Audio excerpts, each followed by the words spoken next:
In my spare time, I like listening to podcasts. And one of the podcasts I really enjoy is the Happiness Project podcast. And Gretchen Rubin is the main host of that show. And she just gives all these studies and research about what true happiness comes from, what it is, and how we can acquire it or get more of it in our life. One of the things that she discusses is something that I didn't know had a name for it. It's when a person has to win.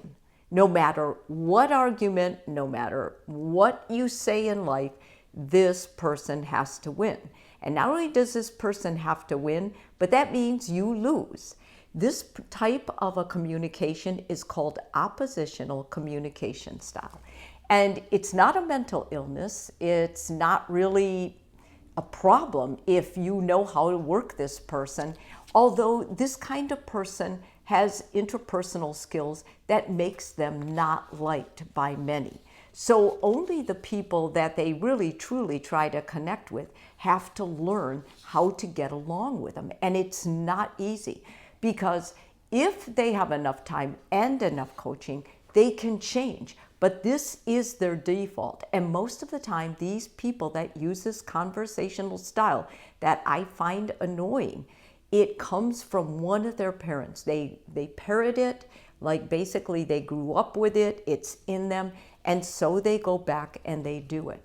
Now, what are the signs? Well, they can be passive aggressive, assertive. They can be all these things. But I think what happens is common behaviors that happen with this type are really common. And sometimes I think you just write it off. Well, yeah, they're a little bit like so-and-so and so-and-so.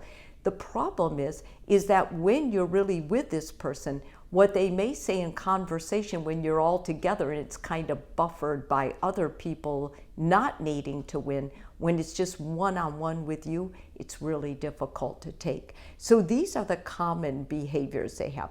Providing alternative facts, personal beliefs, and suppositions just for the sake of debating. In other words, they want to keep that debate going, which is quite upsetting, because remember, they're debating to win. They're not listening to you. They don't really care what you have to say. They show no interest in what your input is or anybody else's. They're just going to go right over that.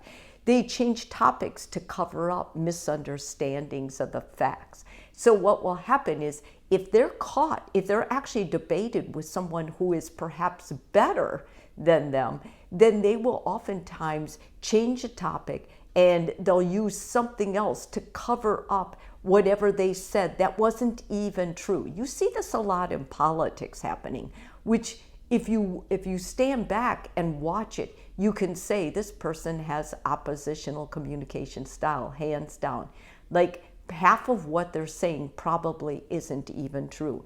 Interrupting, or they hijack the conversation, bringing the conversation back to the topic after the other person has already moved on. You can say, I don't care about the dry cleaners anymore. It doesn't matter to me. I'm done with this conversation. They will bring it back because they still need to win. So a lot of these people have underlying mental illness, but this alone is not a mental illness. They may suffer from depression or anxiety or a personality disorder or oppositional defiant behavior pattern. But it's important you understand that doesn't have to be part of their history. They can just be this way without having a mental illness of another sort. So the main thing you want are tools for handling it, especially if you're married to someone like this or in a long-term relationship. The first thing is ignore their words and reflect back to them what you see they're feeling. You look like you're agitated.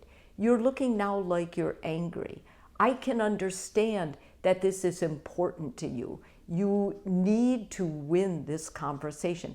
When you say things like that, now all of a sudden you're making them listen, because when you talk feelings to someone who is just talking to win, it does take them back. and they won't get too defensive. It shouldn't escalate the conversation. Just resist the urge to debate them. Don't even try, because when they're on this kick, they can't divert. And the only way they divert is if they're debated to a stance where it's obvious they're losing. And then they'll pull anything out, and you don't know. It's basically going to be some diversion so they can cover up that they don't know or what's going on. They need to save face, and they'll usually distract to do that. Ask for clarity. If you want to stop what they're talking about, ask them more for clarity. What do you mean when you said?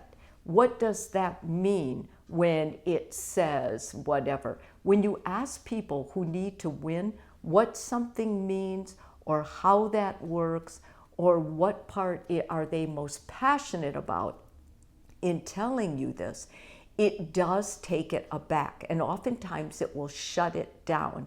And that's ultimately what you want if you're with this person 24/7. Know when to walk away. And when you walk away, try not to be rude, but just say, okay, I'm done. I gotta go do such and such. Or I would love to talk more, but I need to go because this has to be done. Keep your boundaries strong. You need good boundaries with these type of people. And then align with them. As much as you can, find a united front of some sort. If you can find a way to align with them, yeah, I agree. That is, take one part out of the conversation, say, well, I agree with you there, and then shut it down. Or then say, now I have to go.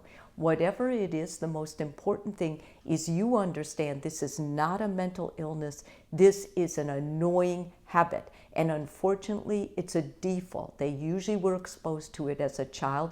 But all of our defaults can learn to be managed and no longer our default. We'll still make mistakes, especially when we're stressed out, but we will go back to the default unless we learn new tools. So if you start responding this way, your oppositional conversation style partner is going to have to change too. If this video is helpful for you, please subscribe. And if you're already a subscriber, thank you so much.